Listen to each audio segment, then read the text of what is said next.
Advice Givers, episode 124. I am Eric Verdi, sitting here with Michelle Schaffer of the North Market Pop Shop here in downtown Frederick. I'm super excited, super stoked to have her back a second time. If you're listening to this on the audio format, you'll hear the audio portion. You can also jump over to YouTube, Facebook.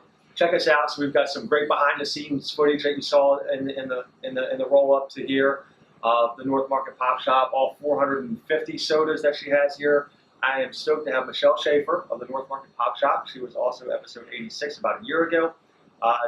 Episode 124, Frederick Advice Givers. How you doing today, Michelle? So far, so good. Thanks for meeting us this morning. I'm super stoked to have you guys. The first video podcast. All right. So where did you grow up? Where did you go to college? I grew up in small town Minnesota. Okay. My dad was a Lutheran minister, and my mom was a minister's wife, which led us to lots of different places around Minnesota. And then I decided that I needed to get as far away from the winter as possible, so I moved to Portland, Oregon, and went to Reed College, a small liberal arts college out there in the West. And then I just never went back to Minnesota. Okay. I did travel all over the world, did my PhD in the UK at the University of Cambridge, and then I had a biotech job in Perth, Australia, which is about the furthest, most isolated city in the whole world, because it's just on the other side of Australia, and there's actually no real way to get from one side to the other. There's no road, there's only railroad. Really? And the outback, yeah. You can drive like 30 miles outside of Perth, and you hit the outback.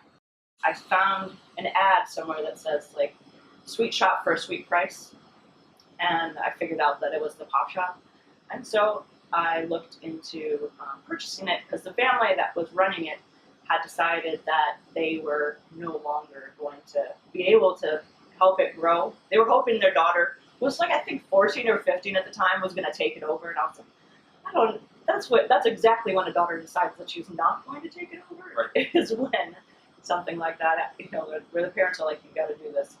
Oh, definitely. So I bought it from them, and it was just a small little shop. Banks were telling me that it was a hobby, so they weren't ready to step in on helping out in any way. But we grew it from the little shop that it was into what it is. So where was the prior location? So we were just 2 doors over. I moved 10 feet and lost probably 100 customers. Really? Even with signs. Really? Oh, yeah. And then I get people who come in and they're like, did you guys knock down a wall? I'm like, yep, that happens a lot in downtown Frederick. They let you knock down walls. But it seems bigger. Minnesota, Portland, UK, Perth, biotech.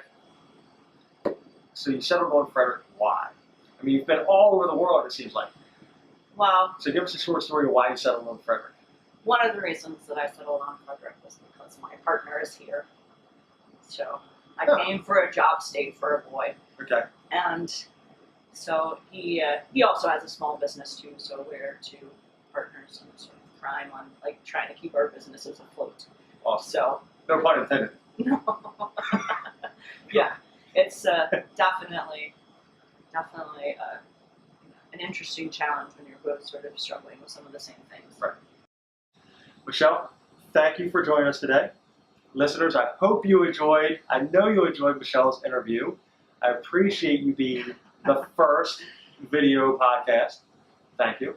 You're welcome. It was awesome. Thank you for your time. Listeners, that's episode 124 of Frederick Advice Givers, and we are out.